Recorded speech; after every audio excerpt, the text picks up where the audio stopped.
Yaitu damai versi Tuhan. Saya rasa tidak ada di antara kita semua yang tidak punya damai. Yang semua kita pasti ingin punya yang namanya satu ini, damai sejahtera, peace, calmness, ketenangan, apapun namanya. Kita mencari yang namanya damai ini. Dan hari-hari ini damai ini menjadi komoditas yang sangat mahal. Banyak orang yang istilah sekarang namanya healing. Apa sebenarnya healing? Cari damai kan? Nyari yang tenang kan? Kalau saudara tidak berlibur ke satu tempat, saudara semakin tenang semakin mahal. Kita sampai kemana-mana cari ketenangan. Baru beberapa hari yang lalu saya pergi ke satu tempat, saya booking hotel.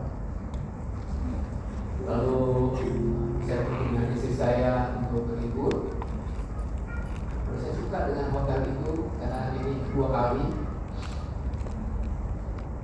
Lalu kita masuk, saya check in, lalu dikasih kuncinya, tunjukin sama orang, ke bagian sana Pak untuk ini. Oke, saya sama istri saya bawa mobil, masuk kamar, saudara, kamarnya bagus, tapi masuk ke belakangnya lagi ada kaca, ya ada namanya, ya belakangnya lah gitu ya. Kita bisa keluar sedikit, pas saya buka, belum. Gak sesuai harapan saya. Saya pikir masuk hotel ini punya gunung, andalan. Pokoknya bagus dia dong karena mau liburan. Dan saya pikir kalau mau liburan, kita bisa buka kaca, saya bisa tenang, ya sambil duduk. Wah paling nggak gunung lah, paling nggak taman lah bersih gitu ya. Pas saya buka kaca, iya tempat parkir. Saya ini gimana kita istirahat ya? Lalu duduk, wah. Saya protes sama protes, saya minta tolong ganti. Saudara semua tidak ingin namanya tenang. Bahkan saudara hari-hari orang berani mengkonsumsi untuk yang namanya mencari damai. Hal-hal yang sebenarnya tidak boleh dikonsumsi supaya mencari ketenangan. Semua segala cara, semua orang ingin mendapatkan ini, damai ini, ketenangan ini. Semua orang, bahkan juga sampai akhir hidup pun, di waktu bisa kita pasti akan rest in,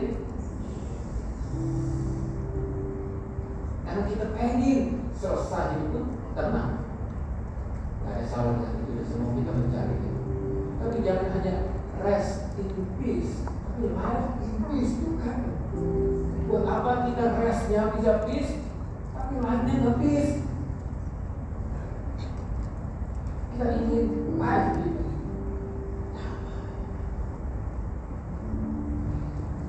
Kita baca satu ayat Yohanes 14 ayat 20.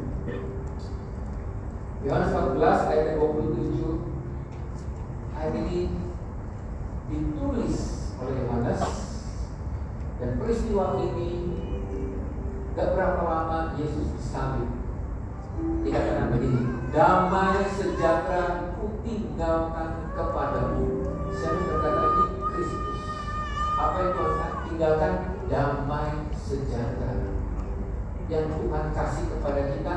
Bukan yang lain, bukan yang tangible, bukan yang terlihat, tapi damai sejahtera. Yang ditinggalkan Kristus, damai sejahtera.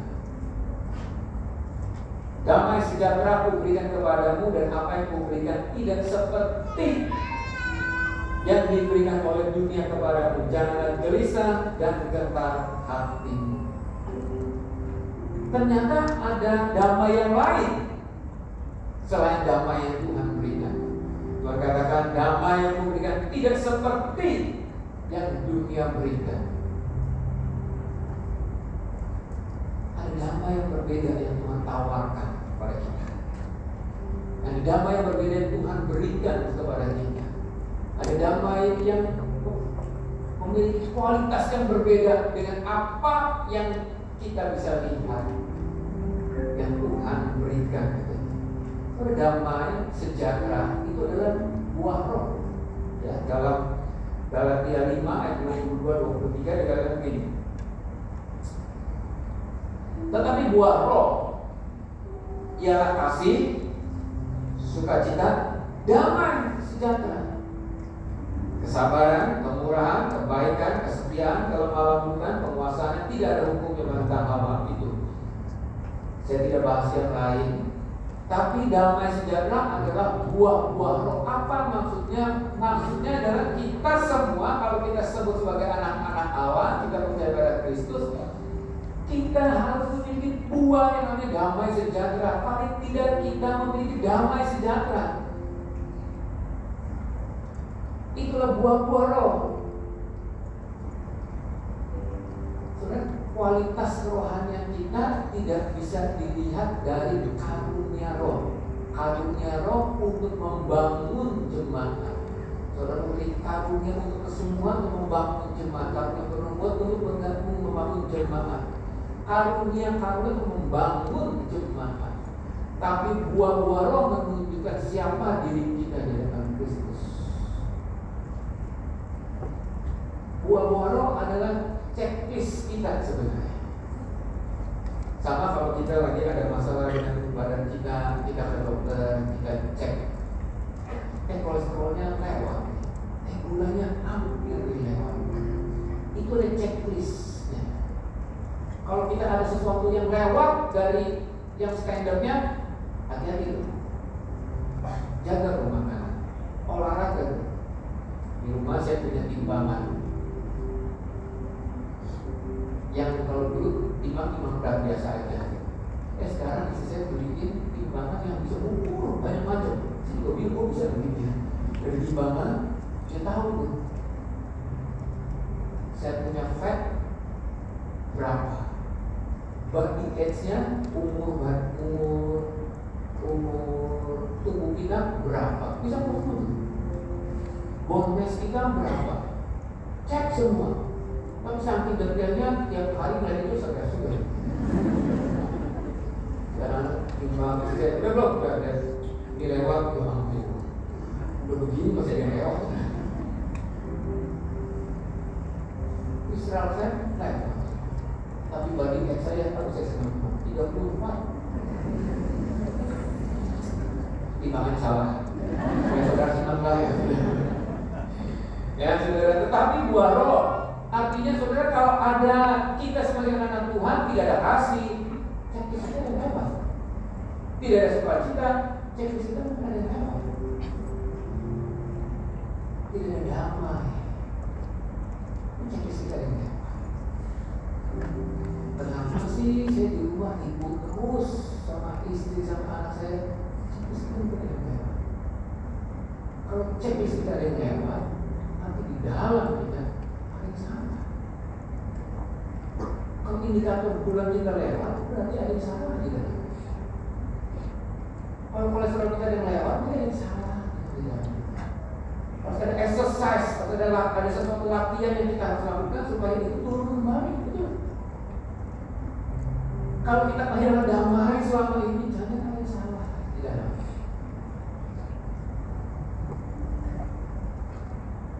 Kalau kita masuk dalam suatu CG yang tadinya damai, ada masuk kita nggak jadi damai CG-nya, itu dari salah dengan kita. Ketika suatu perusahaan yang tadinya aman-aman kita masuk menjadi tidak ada damai, mungkin ada yang salah dengan kita. Kesabaran, kemurahan, kebaikan, kesetiaan, seperti semua checklist hidup kita.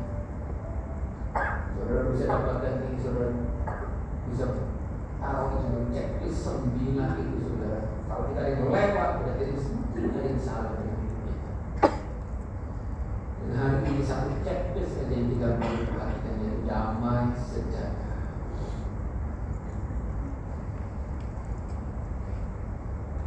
Kenapa Yesus mengatakan begini? Yesaya 9 ayat 5 Yesus adalah penasihat ajaib, Allah yang perkasa, Bapa yang kekal, Raja damai. Dia adalah Raja damai. Oleh itu di ayat 214 dikatakan, aku memberikan damai kepadamu. Yang bisa memberikan damai yang sejati sama kita adalah seorang Raja yang memang punya segala galanya damai. Jadi memberikan kepada kita. Dan kita sebagai anak-anaknya, Matius 5 ayat 9, mari kita sama-sama baca. Berbahagialah orang yang membawa damai, karena mereka akan disebut anak-anak Allah. Kita disebut, dikenal sebagai anak-anak Allah kalau kita membawa damai. Saudara, membawa damai mudah gak? Enggak mudah. Enggak mudah. Kalau saudara lagi bermusuhan dengan suami saudara, pasangan saudara, siapa yang memulai dulu untuk berdamai? Saya tanya pada istri, kalau saudara lagi ribut dengan suami saudara, siapa yang langsung mulai damai dulu? Pada istri jawabnya suami dong. Kalau ditanya kepada suami siapa? Istri dong. Ada satu istilah bagus ya. Kalau saudara lagi ada masalah dengan pasangan saudara, ribut terus ya, nggak selesai terus. Saudara mau selesaikannya, siapa yang mulai dulu? Ya. Yang waras ngalah. Kalau saudara waras ngalah,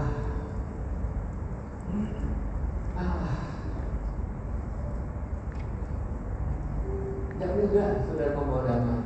Di ayat yang mengatakan sedapat-dapatnya kita membawa damai, memang tidak mudah. Tahun ini saudara, kalau saudara bikin satu goal yang sederhana aja, yaitu kurangi musuh. Kalau bisa habiskan musuh, maksudnya bukan sikat musuhnya. Maksudnya benar-benar gak ada musuh. Tulis saudara, ditulis di catatan saudara, siapa yang masih ada kehijauan di hati saudara. Mungkin teman saudara, mungkin teman bisnis saudara, mungkin saudara si A, dan mungkin juga pasangan saudara, mungkin juga orang tua saudara.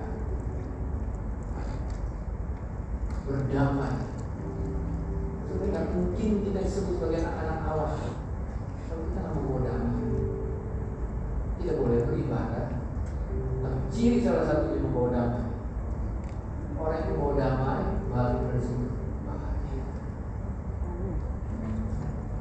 Suatu saat saudara, ini saya ceritakan tadi di ibadah ketiga saudara, tapi ini cerita sudah lama banget ya. Kalau ingat ya, ini cerita lama banget gitu ya. Jadi bukan cerita sekarang.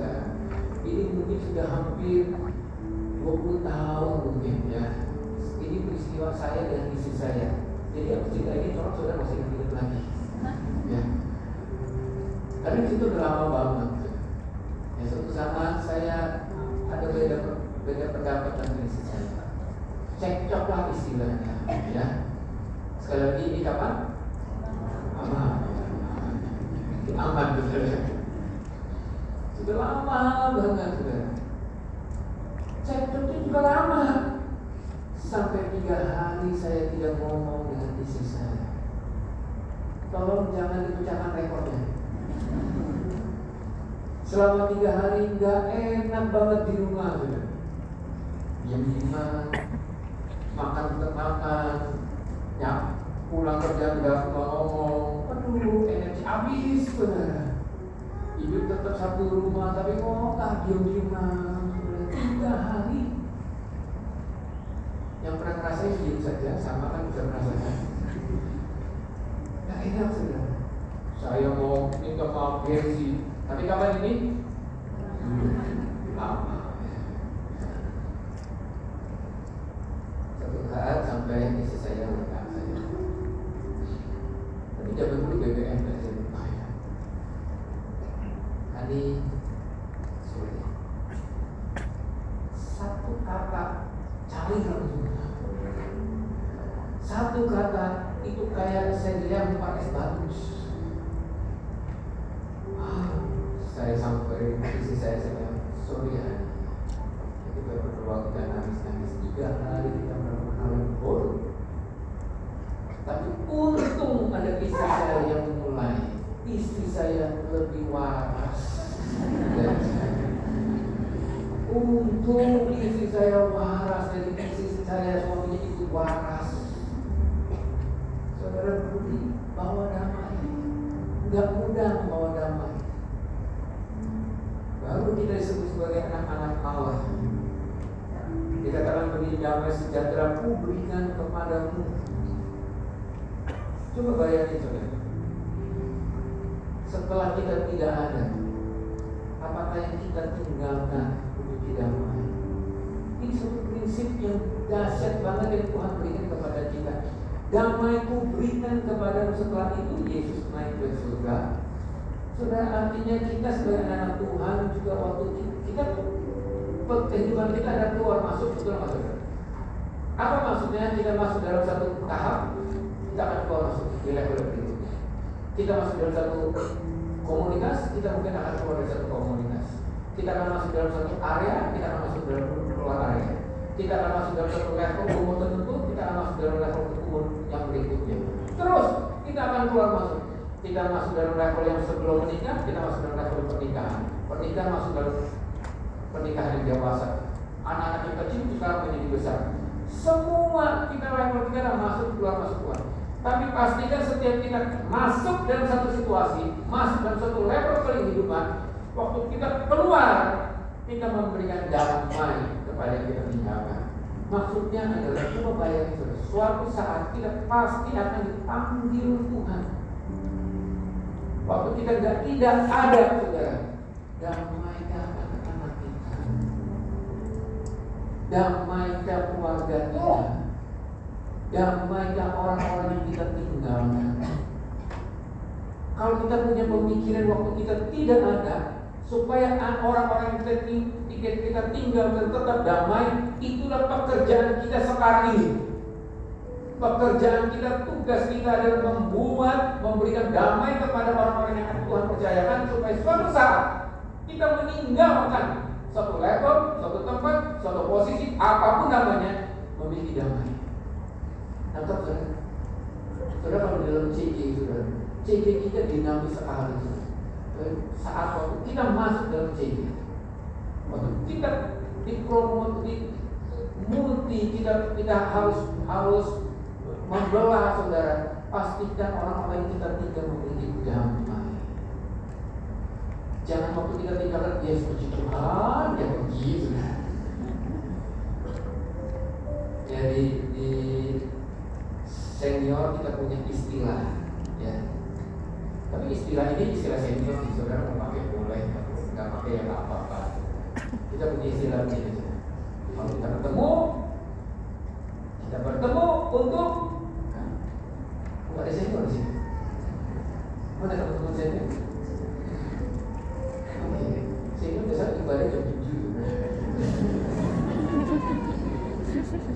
Kita bertemu untuk berpisah. Artinya siap-siap, kalau udah mulai banyak-banyak ya siap-siap bisa. Tapi pastikan waktu kita multi, saudara, atau waktu kita keluar dari satu komunitas, kita pindah ke komunitas yang lain, kita pindah ke satu step yang lain, saudara, pastikan kita tinggalkan damai.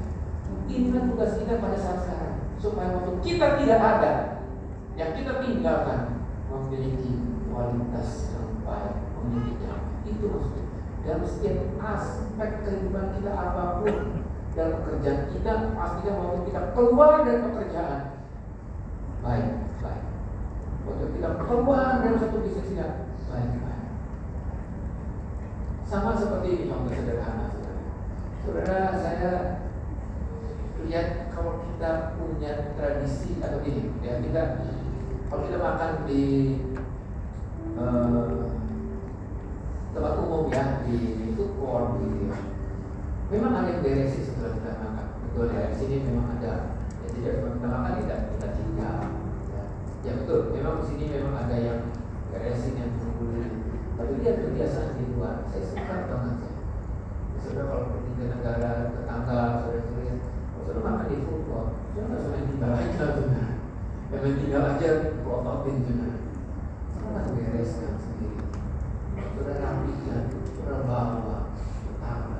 Jadi itu kebiasaan yang sangat baik.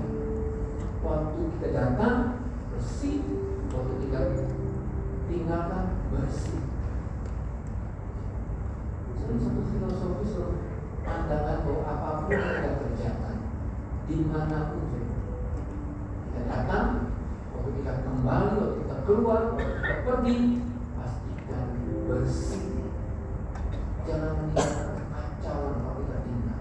Jangan meninggalkan keributan waktu kita tinggal. Jangan meninggalkan permusuhan waktu kita meninggalkan. Itu tugas kita pada saat ini. Langkah-langkah bagaimana kita menerima damai dari Allah. Yang pertama, berjalan sesuai dengan kebenaran. Betul nggak sih? Coba bayangin saudara di sini kalau kita nyetir pakai setirnya di kanan, nanti mobilnya di kiri. Ya. Kalau saudara dari luar biasa setirnya di kanan, kalau kebiasaan dibawa ke sini, saudara pasti nyetir bisa kayak stressful. Karena saudara tidak memiliki sesuai dengan standar atau kebenaran yang berlaku yang ada di sini. Kita baca sama-sama dalam Kolose 3 ayat 15. Hendaklah damai sejahtera Kristus memerintah dalam hati, karena untuk itulah kamu dipanggil menjadi satu tubuh dan bersyukurlah. Hendaklah damai sejahtera Kristus memerintah dalam hatimu. Saudara, kata memerintah dalam beberapa literatur yang saya baca itu memakai kata empire. Bahasa aslinya empire. Empire adalah wasit. Biarlah katanya damai sejahtera Kristus menjadi wasit dalam hati kita. Wasit pertandingan. Saudara, saya suka badminton dulu.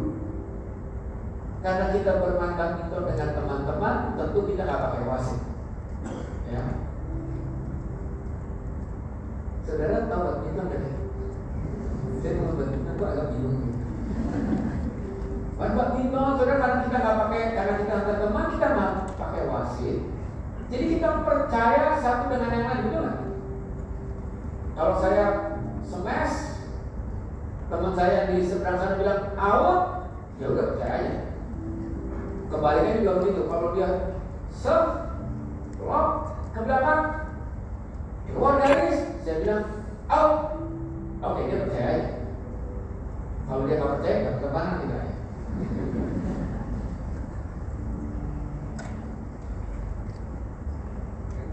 Tapi karena ada teman yang kadang-kadang udah jelas-jelas masuk, udah out, sampai yang lanjut itu masuk, enggak out. Karena kayak gitu bingung kita mainnya. Jadi waktu mau main, saya bilang bagaimana dia? Ya udah mau kita pakai wasit. Wasitlah yang menentukan bola itu masuk atau keluar, bola itu di mana. Wasit menentukan, betul. Seberapa canggihnya pemain tunduk sama wasit. Pemain bola itu mahal-mahal nilai transfernya, tapi semahal-mahalnya mereka harus tunduk sama wasit. Wasit menentukan yang mana masuk atau tidak masuk, yang mana benar atau tidak benar. Saudara, kita lihat pertandingan apapun, kalau lihat pertandingan yang lebih profesional pasti memiliki wasit yang profesional. Kalau pemain pertandingan yang mungkin biasa-biasa, mungkin wasitnya juga biasa. Semakin nilai pertandingan mahal, wasitnya semakin mahal. Dalam hidup kita juga damai sejahtera kita seperti wasit. Dan Tuhan sudah taruh dalam hati kita itu sebagai wasit. Pada saat kita mulai melenceng dan memberikan ketidakdamaian di hati kita, mari. Kalau kita mulai chatting, hati nggak damai, nanti kita mesti panik.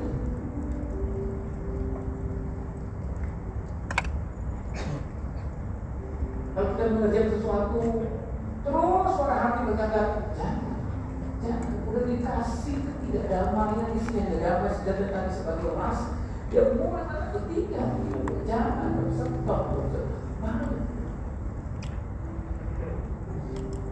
Damai sejahtera sebagai emas, di mana kita kalau sudah mulai keluar dari rel, jangan berhenti.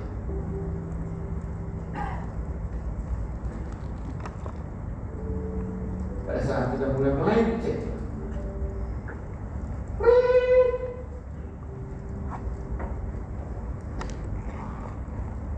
apakah peluit damai sejahtera itu sekarang sedang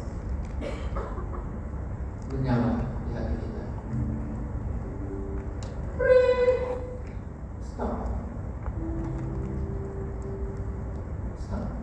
Jangan teruskan.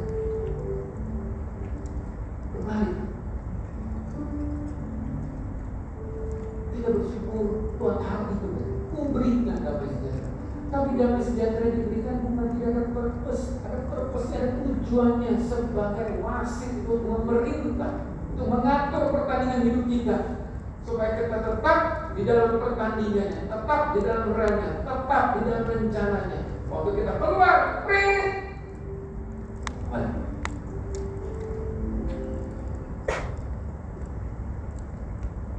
Edwin Russell mengatakan begini, peace is the empire for doing the will of God. Wasit untuk bisa kita melakukan kehendak Allah. Damai sejahtera adalah kebahagiaan sejati. Saudara, peace itu membuat kita menjadi damai. Happiness is about having a peace of mind. Kita lihat Yohanes 14:27 dalam versi New Living Translation. Dikatakan begini, dalam terjemahan NLT, I'm leaving you with a gift, peace of mind and heart. Saudara, peace of mind mahal harganya. Kalau kita sudah diberikan damai di hati kita sebagai wasit dalam hati kita, itu mahal harganya. Saudara tahu tak, saudara, untuk orang itu memiliki peace of mind itu mahal sekali, dan itu gak bisa diganti dengan apa-apa. Saudara, gak ada mungkin mengatakan begini, oh saya punya sesuatu tapi hatinya gak tenang. Gak mungkin, saudara mau.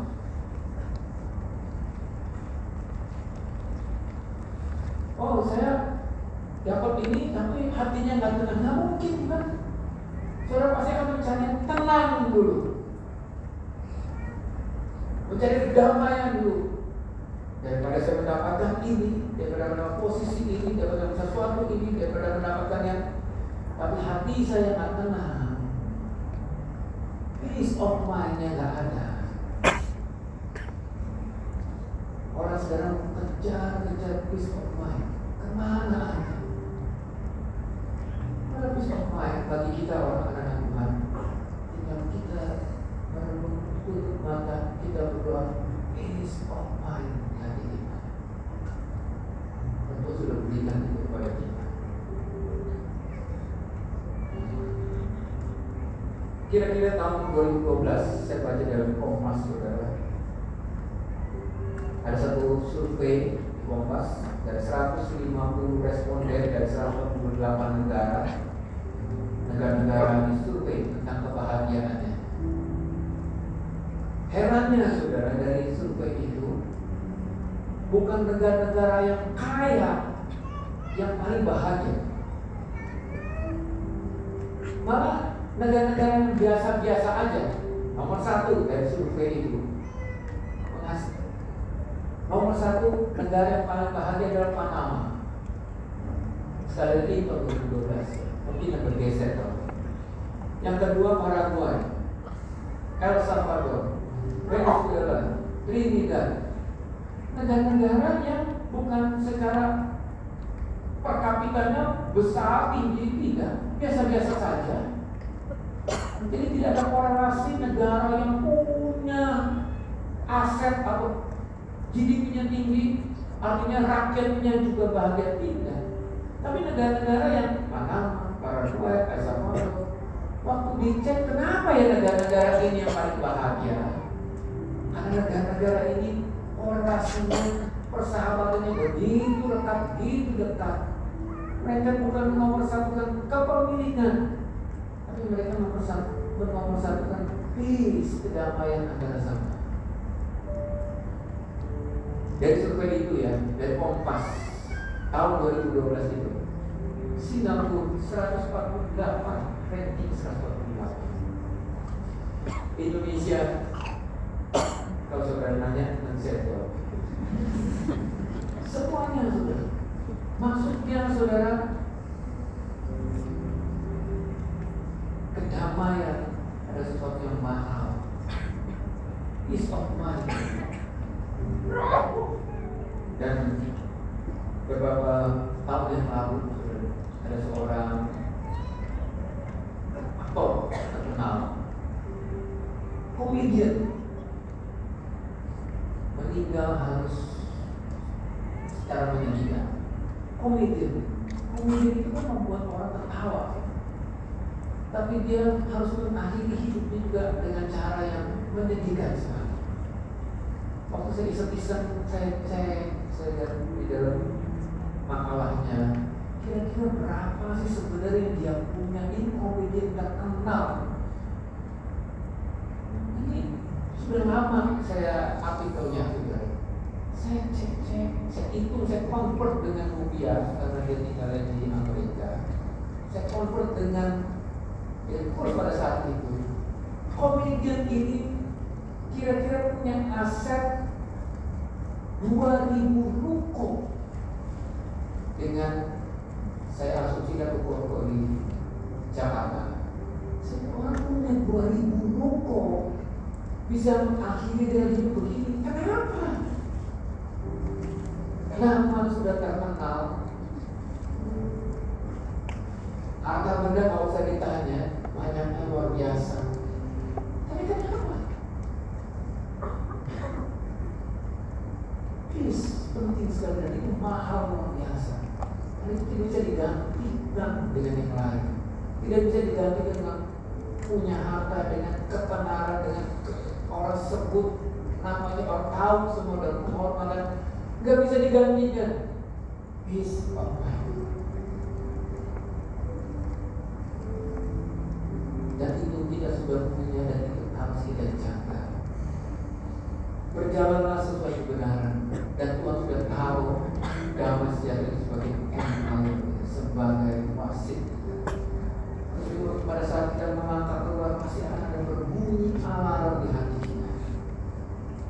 Dan bersyukurlah kalau alarmnya masih kencang berbunyi. Jangan pernah padamkan alarmnya. Jangan pernah padamkan perutnya. Kalau perutnya terus bergema terus setiap hari di telinga kita, di pikiran kita, di hati kita, bersyukurlah. Artinya Tuhan masih terus ingin berperkara dengan kita. Yang kedua, langkah kita untuk menerima damai. Mazmur 46 ayat yang ke-11 dikatakan, diamlah dan ketahuilah bahwa Akulah Allah. Aku ditinggikan di antara bangsa-bangsa, ditinggikan di bumi. Fokus dengan hadirat Tuhan. Saudara, kalau kita ingin menerima damai sejahtera, fokus sama hadirat Allah. Cukup dengan kita be still. So ada satu istilah begini, the most of our problem come from our inability to sit still. Sulit sekali kita sekarang untuk berdiam diri. Untuk berdiam diri itu sulit. Oleh sebab itu kata-kata yang mengatakan banyak masalah keluar, banyak masalah terjadi karena kita tidak bisa berdiam diri. Kita pengen cepat, kita pengen langsung.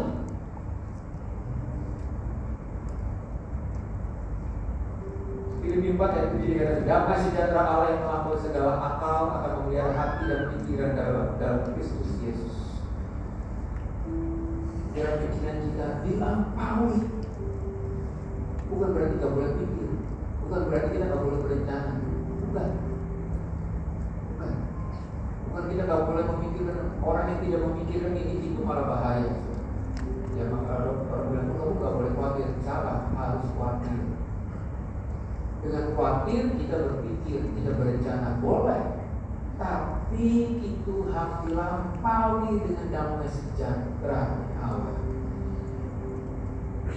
Coba lihat saudara, Kristus waktu ada di sini memberikan contoh bagaimana dialah yang memberikan damai kepada kita. Dialah pattern pola.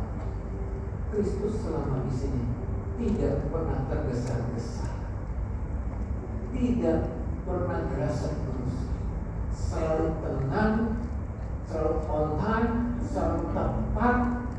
Coba perhatikan saudara, perjalanan Kristus ini nggak pernah juga merasa salah langkah, nggak pernah.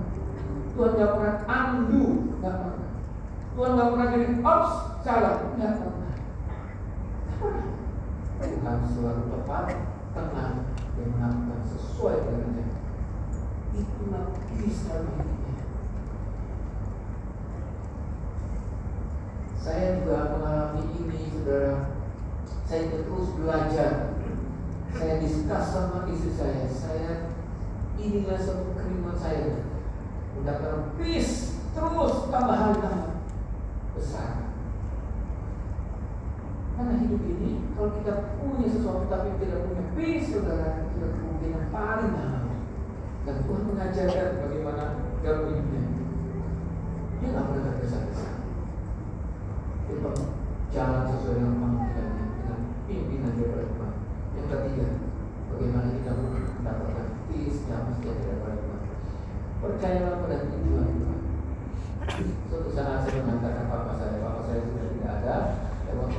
Beberapa tahun yang lalu, papa saya harus operasi jantung. Pada zaman itu juga, pada zaman papa saya operasi jantung. Operasi jantung adalah sesuatu operasi yang mengerikan, menakutkan, operasi yang besar sekali. Oleh sebab itu papa saya memilih kita operasi di luar. Waktu itu saya ikut temani. Saya juga waktu itu masih SMA, baru lulus, saudara. Saya khawatirnya luar biasa. Harus menemani papa saya di negara orang yang masalahnya adalah ini operasi sangat besar. Saya datang, saya ikut dengan papa saya masuk ke rumah sakit. Papa saya harus press dulu di rumah sakit karena harus di bypass. Tapi waktu datang ketemu dengan dokternya, dokternya masih muda, datang, kerennya luar biasa dokternya. Dia ngomong, hati kita bisa tenang. Kenapa sih? Karena dokter itu cuma tenang saja. Dia operasi itu sehari seberapa kali, dan dia menang itu berkali-kali, ratusan kali. Dan di rumah sakit itu dikhususkan memang untuk operasi jantung seperti itu. Dan hati kita bisa jadi jauh lebih tenang karena kita tahu papa saya dipegang oleh ahlinya. Sudah hidup bisa terpegang ahlinya. Hidup saudara ada yang pegang ahlinya. Roma 8 ayat 28, ini ayat yang saya suka banget. Ini ayat pegangan. Saudara, kalau saudara mungkin boleh ketik tahu di cermin saudara, lihat Roma 8 ayat 28 dikatakan begini, kita tahu sekarang. Dulu kita nggak tahu, nggak apa-apa. Kita tahu sekarang, artinya kita nggak perlu semua tahu. Kenapa kita mikir, khawatir, kita overthinking karena kita pengen semuanya kita tahu? Nggak perlu. Kita tahu sekarang, artinya dulu kita nggak tahu, nggak apa-apa. Ada hal-hal yang kita nggak perlu tahu memang, dan itu baik adanya buat kita. 10 tahun yang lalu, pernahkah kita berpikir kita akan ketemu di sini? Dan begitu juga 10 tahun dari sekarang, kita tahu sekarang. Artinya dulu tidak ada yang tidak tahu. Tidak apa-apa artinya dalam hidup ini kita nggak perlu tahu sampai seberapa detailnya. Yang kita perlu tahu sekarang. Yang perlu kita kerjakan sekarang. Ya saudara belum punya pasangan, saudara kalau nggak usah berpikir siapa pasangan saya pikirin sampai akhirnya nggak bisa makan, saudara. Saudara pikirkan hidup saudara sekarang, kuliah yang betul, kerja yang betul. Sekarang, aku tahu sekarang, kita tahu sekarang.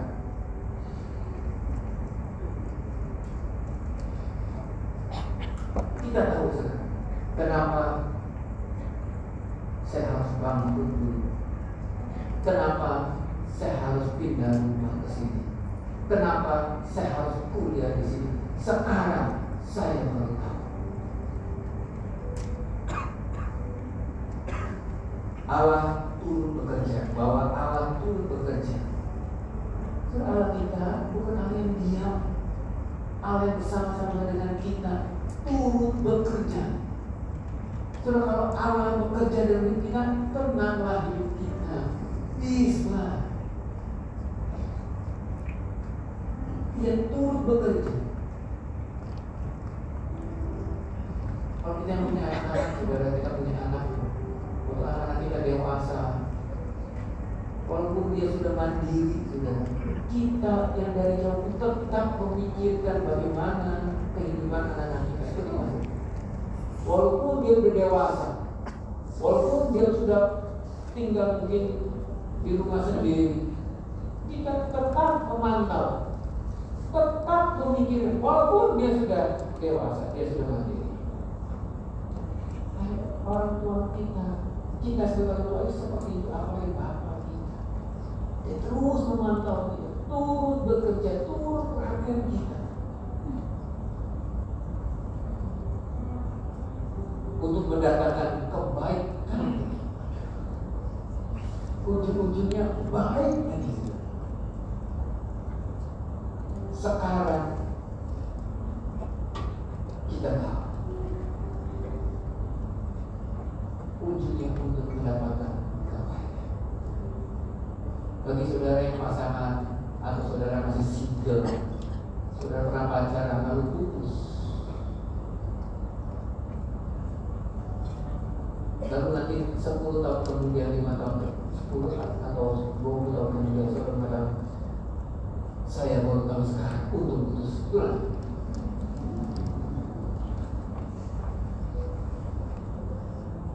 Kita tahu sekarang hidup kita ada yang memegang. Tuhan mengontrol hidup kita. Damai sejahtera Tuhan berikan kepada kita. Biar kita bisa menerima damai itu sepenuhnya. Yang pertama adalah perjalanan sesuai dengan kebenaran. Langkah-langkah hidup kita ada yang mengatur, ada yang empire, ada yang menjadi wasit dalam hidup kita. Dan yang kedua, fokus akan hadirat Allah. Ini ada nih. Dia biasakan kita untuk berdiam diri di hadapan Tuhan. Tuhan hadir di hidup kita. Yang ketiga, percayalah hidup kita ada yang memegang. Hidup kita ada yang mengendalikan. Lebih hebat daripada diri kita sendiri.